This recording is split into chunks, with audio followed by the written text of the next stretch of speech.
Dikritik Carragher habis-habisan, ini jawaban Solskjaer. Ole Gunnar Solskjaer dikritik habis-habisan oleh Jamie Carragher. Manajer Manchester United itu membalasnya.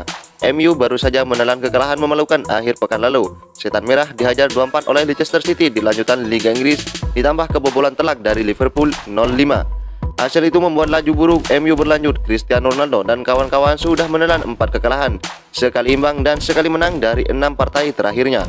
Selain itu, kekalahan dari Leicester City membuat MU makin tertinggal dari pesaingnya. Anak asuh Solskjaer kini tertahan di peringkat 7 klasemen Liga Inggris dengan 14 poin. Tertinggal dari Chelsea 22 poin, Liverpool 21 poin, Manchester City 20 poin, West Ham United 17 poin, dan serta Brighton dan Tottenham Hotspur 15 poin. Solskjaer kemudian kena kritik habis-habisan dari Carragher. Ex-backs Liverpool itu yang menjadi pundit Sky Sport menyebut bahwa Solskjaer tak punya gaya melatih dan menyarankan MU menjadi manajer baru. Bahkan Carragher juga menuding oleh Gunnar Solskjaer cuma banyak bernostalgia soal kejayaan MU di masa lalu. Solskjaer menanggapinya dengan sinis. Ia mengaku tak akan terpengaruh dengan komentar Carragher, seraya menyebut bahwa kritikan kepadanya cuma menjadi pesiwar dari Carragher jelang laga MU versus Liverpool akhir pekan lalu. Itu tidak memengaruhi saya, tetapi tentu saja jika Anda melihat beberapa komentarnya, kami juga akan menghadapi Liverpool pada minggu lalu. Jadi Jamie selalu melihat hal-hal kecil seperti ini, kata Solskjaer dilansir Manchester Evening News. Saya memiliki nilai-nilai saya sendiri. Cara saya melatih, saya percaya pada diri saya sendiri. Selama klub percaya pada saya cukup yakin pendapat Jamie Carragher tidak akan mengubah hal itu, timpalnya. Usai kekalahan dari Leicester, MU sudah ditunggu Atalanta di Liga Champions dan menjamu Liverpool di Old Trafford pada Minggu 24 Oktober 2021. Namun, semua itu sudah menelan kekalahan. Jelang kekalahan tersebut, MU sudah menuai beberapa konflik di berbagai fans. Petinggi MU terbelah soal Antonio Conte. Antonio Conte dikaitkan dengan Manchester United untuk menggantikan Ole Gunnar Solskjaer. Petinggi Setan Merah kabarnya masih terbelah menunjuk pria Italia itu. Kursi manajer MU sedang disorot. Solskjaer didesak mundur dari jabatannya usai gagal membawa tim tampil bagus. Terakhir, MU digilas Liverpool 5 gol tanpa balas di Old Trafford Minggu 24 Oktober 2021 pada pekan ke-9 Liga Inggris. Itu menjadi kekalahan terbesar MU dari sang rival di kandangnya. Dan Solskjaer yang sudah memimpin MU selama 3 musim terakhir terancam dipecat. Selain fans, manajer akhirnya bakal pikir-pikir untuk terus memperkerjakan pria asal Norwegia itu. Jika dipecat, kandidat yang kuat adalah Conte. Pria Italia itu menjadi opsi manajemen. Namun, petinggi Manchester United rupanya masih terbelah soal Antonio Conte. Dilansir Mirror, sebagai pejabat klub, merasa sosok berusia 52 tahun itu kurang cocok untuk melatih MU dan menggantikan Ole Gunnar Solskjaer. Gary Neville, ex-backs MU yang jadi pundit Sky Sport sebelumnya, juga menyebut Conte tidak dibutuhkan MU saat ini. Profil pelatih yang gemar main taktik itu dirasa masih kurang cocok dengan MU. Sejauh ini, MU memang belum bergerak sama sekali mendekati Conte. Padahal ex-pelatih Juventus, timnas Italia, dan Chelsea itu kabarnya sudah tertarik melatih raksasa Manchester United. Conte sendiri pernah melatih di Inggris, yakni di Chelsea. Ia bisa mempersembahkan gelar juara Liga Inggris dan Piala FA bersama The Blues. Selain Antonio Conte, Manchester United juga sebenarnya dikaitkan dengan Zinedine Zidane. Namun, pria asal Prancis itu kabarnya tak tertarik melatih Setan Merah. Kalau menurut jika saja dipecat, apakah Conte tepat buat MU? Ini adalah beberapa pertanyaan yang kemudian muncul setelah isu-isu terkait pemecatan Ole. Lantas bagaimana sebagai fan setia dari Manchester United? Silahkan tulis di kolom komentar di bawah ini.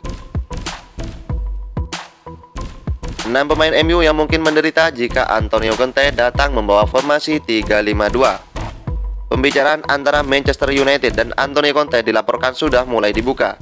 Kedua pihak punya minat yang sama, tetapi belum ada pembicaraan lebih lanjut untuk menaikkan sebuah kontrak kerja. Conte disebutkan sebagai calon pengganti Ole Gunnar Solskjaer setelah United kalah telak 5-0 dari Liverpool akhir pekan lalu. Solskjaer yang awalnya mendapat dukungan penuh mulai diragukan kapasitasnya untuk terus jadi manajer. Tidak ada keraguan tentang keputusan Antonio Conte. Sejak beberapa hari, dia menginginkan beberapa pekerjaan di Manchester United dan dia akan siap menerimanya. Tetapi masih belum ada proposal resmi di atas meja.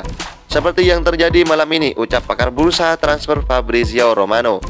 Manchester United masih memikirkan apakah akan memecat Solskjaer atau tidak, tegasnya. Nah, jika Conte datang ke United dengan mengusung formasi 3-5-2, ada beberapa pemain yang diprediksi akan kesulitan menebus starting. Berikut pemain tersebut. 1. Aaron Wan-Bissaka. Performa Wan-Bissaka sangat konsisten dan itu tidak perlu diragukan lagi.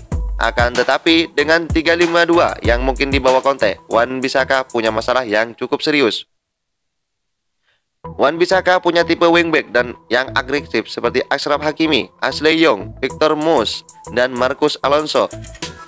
Atribut menyerang yang dimilikinya tak cukup bagus. United masih punya Diogo Dalot yang bisa bermain sebagai wingback kanan. Dalot punya kemampuan dribble dan menyerang yang bagus.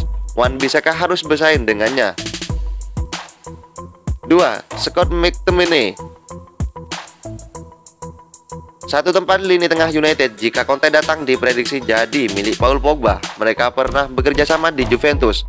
Conte membawa Pogba yang saat itu masih 19 tahun ke Turin dan menjadikannya pemain top. Nemanja Matic mungkin juga akan jadi andalan Conte sebab mereka pernah bekerja sama di Chelsea. Jadi satu tempat tersisa di lini tengah. McTominay harus bersaing dengan Fred, Donny van de Beek, Jesse Lingard, dan Bruno Fernandes.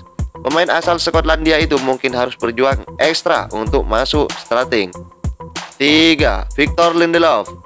Lindelof sebenarnya sangat cocok dengan karakter bermain dan kebutuhan Conte di lini belakang, tapi ada persaingan yang sangat ketat dengan Harry Maguire, Rafael Varane, dan mungkin juga Luke Shaw. Seperti diketahui, Shaw pernah bermain untuk peran 3 back bersama Solskjaer dan tampil bagus. Ini bisa jadi ancaman serius bagi Lindelof untuk bisa masuk dalam skema Conte.